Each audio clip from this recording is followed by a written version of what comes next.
Hindus were never polytheistic in the sense that there are many equal gods.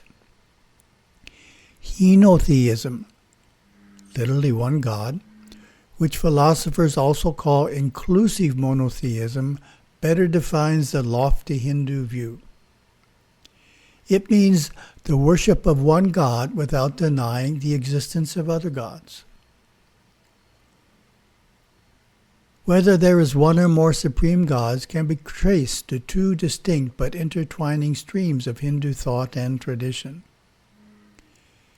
There is the original Vedic agamic Hinduism, with its high-minded philosophical edicts, its vast knowledge about ritual and theology, and a wealth of mystical insights into God, man, and world. And there is the more recent Puranic Hinduism, with its folk narratives and myths, its teachings of culture and religious practices, its vast record of history, architecture, medicine, and geography, and of course the popular and sometimes implausible stories about the gods. Vedic agamic Hinduism is ancient, for the authoritative Vedas and Agamas have their source deep in human history, 6,000 to 8,000 years ago, while Puranic Hinduism is more recent and based on secondary scripture. Another source of confusion in this regard is the Hindu temple itself when not properly explained. We walk in the door and encounter a multiplicity of shrines, each with a different deity. How does the onlooker reconcile the one supreme God of the Upanishads with the profusion of gods we encounter in the temple?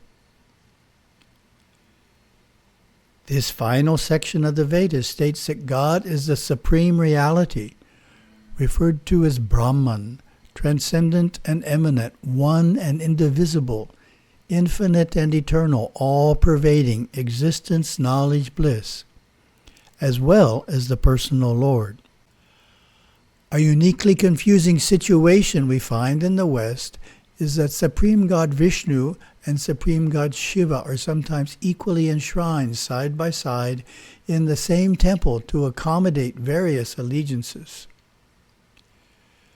This gives the wrongful impression that the practicing Hindu worships more than one supreme God. This problem does not occur in India, where only one deity is enshrined as the central god in any temple. Indeed, we know of U.S. temples which on their website describe Shiva as the destroyer and Vishnu as the preserver. Of course, this is not how knowledgeable Saivites or Vaishnavites look at it. To Saivites, Shiva is the entire supreme being, not merely the dispenser of destruction. To Vaishnavites, Vishnu is the entire supreme being, not just the Lord of preservation. That we worship the supreme being above all others is clearly the view of Hinduism's revealed scriptures, Shruti, the Vedas and Agamas. Not all Hindus are familiar with the category of scripture called the Agamas. The Agamas were part of an oral tradition of unknown antiquity, which some experts consider as ancient as the earliest Vedas. The Agamas are the primary source and authority for temple construction and ceremonies. Each of the major denominations, Saivism, Vaishnavism, and Shaktism, has its unique Agama texts.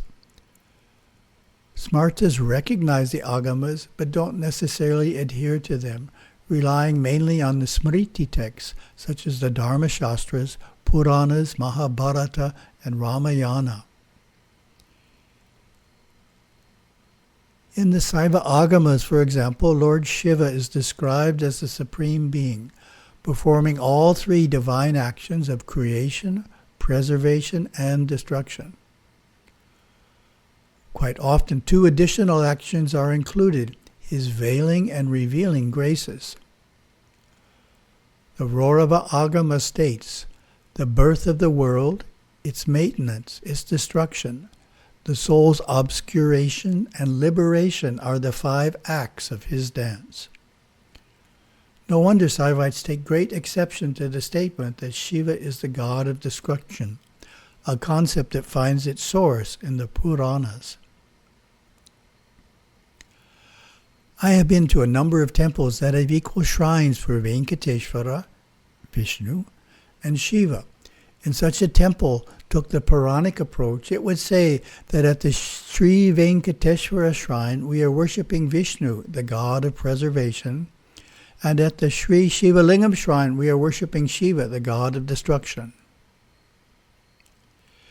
In the Agamic approach, we would say at the Venkateshvara shrine is of the Vaishnava denomination of Hinduism, which worships the Supreme Being as Vishnu. The liturgy or temple ritual is conducted according to the Pancharatra or Vaikanasa Agama. The Sri Shivalingam shrine is of the Saiva denomination of Hinduism, which worships the Supreme Being as Shiva. The liturgy is conducted according to the Kamika and Karana Agamas. The misunderstanding created by the Puranas is not a new problem. Arumuga Navalar, 1822 through 1879, was a devout and brilliant Saivite working to re-educate the Saiva community of Jaffna, Sri Lanka, following the departure of the Portuguese and 2 centuries of foreign denomination and anti-Hindu preaching. The Christians were criticizing Hinduism as superstitious, childish, and polytheistic, quoting from the Puranas to prove their point. Navalar boldly defended his faith, even translating the Bible into Tamil to show its own failings and immaturities.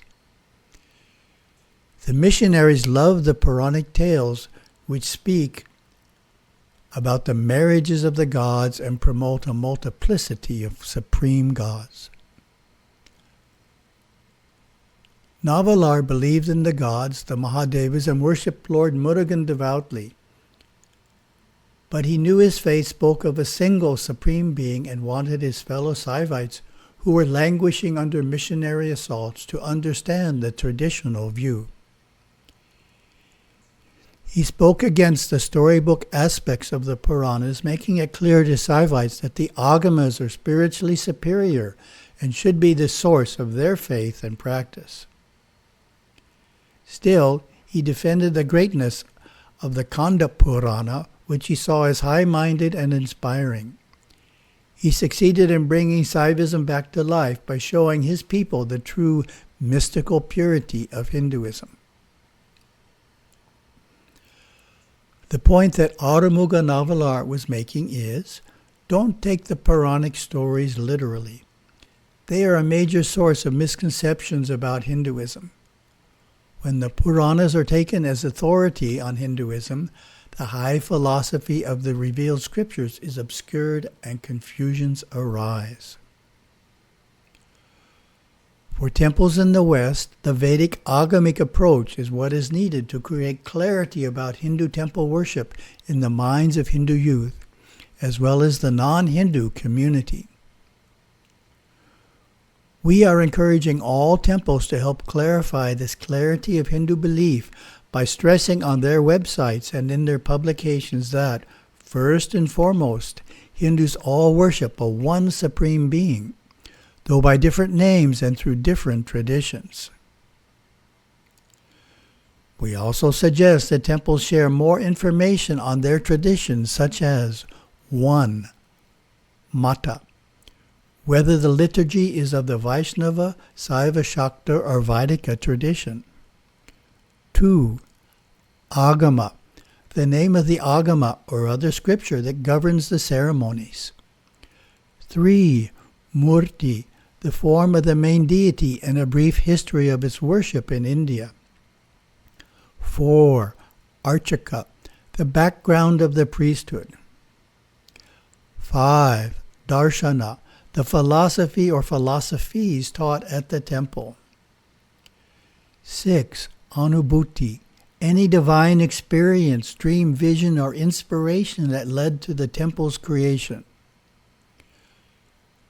For such a description of our own Kauraval temple, go to our website, HimalayanAcademy.com. There's no reason for Hindus to endure the criticism of polytheism when we have the glorious Vedas and Agamas to guide the way and offer wisdom about our worship of the one Supreme God. Hopefully, this article will help Hindus respond to misconceptions they may encounter.